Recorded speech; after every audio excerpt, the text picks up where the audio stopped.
రాజీవ్ గారి విషయానికి వస్తే చాలా మంది జనాలు ఫీల్ అయ్యేది ఏంటంటే రాజీవ్ గారు ఎన్టీఆర్ గారి సినిమాలో రాజీవ్ గారు ఉండాలని సెంటిమెంటో ఏంటో బహుశా తెలియదని కూడా అంటారు. So you have to answer it. అలా ఏం లేదు, అంతకుముందు కూడా క్లారిఫై చేస్తున్నా. But that's friendship, love. అంటే నిజంగా కొంచెం ఓపెన్గా మాట్లాడుకోవాలంటే అన్ని హిట్లు కాదు, కొన్ని ఫ్లాపులు కూడా ఉన్నాయి మా హిట్లు కాదు అంటే అలా కాదు, సెంటిమెంట్గా. సో నువ్వు కొంచెం ఓవర్ చేయకు. నువ్వు ఉంటే హిట్టే కాదు, నువ్వు ఉంటే ఫ్లాపులు కూడా 100%. సైలెన్స్ 100%. ఫ్లాపులు లేకుండా ఎలా ఉంటాయి అక్కడతో. కాకపోతే సంతోషం ఏంటంటే అన్ని పెద్ద పెద్దవి హిట్లు కదా, దానికి కూడా ఆనందించాలి కదా.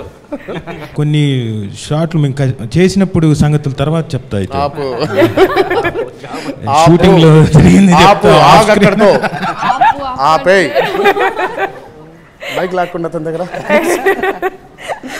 ఆ ఛాన్స్ లేదు, ఎందుకంటే ఆ మైక్ స్పెషల్ గా రాజీవ్ గారి కోసం ఇవాళ ఆయన ఫీలింగ్స్ అన్ని చెప్పేయడం కోసం ఇచ్చాం ఆయనకి. So he has to. ఎప్పుడు ఒక బలవంతుడు బలహీనుడికి బలం చేకూరుస్తాడు కదా.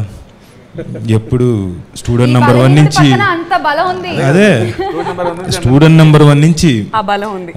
ఆ బలం బహుశా నాకు ఈ పేరు రావడానికి కారణం కూడా ఒక సీన్లో తను జిహెచ్ఎంసీ సీన్లో వచ్చి బికాస్ ఆయన కాబట్టి ఆయన చెప్పాడు కాబట్టి పలానావాడు ఇంత గొప్పవాడు ఇంకోటి అనేసరికి బహుశా దానివల్ల వచ్చేసింది, డైలాగుల వల్ల వచ్చింది. కానీ దే డెడ్ పేరు నాకు వచ్చింది, అది ప్రాబ్లం.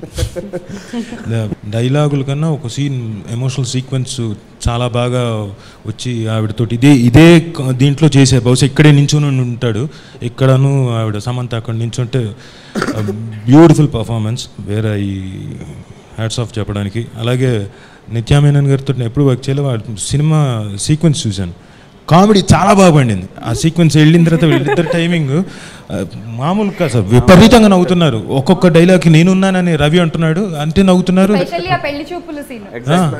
ఆ సీక్వెన్స్ నవ్వి నవ్వి నవ్వి నవ్వి కంటిన్యూస్గా నవ్వుతున్నారు సీక్వెన్స్ అంతా. So wonderful.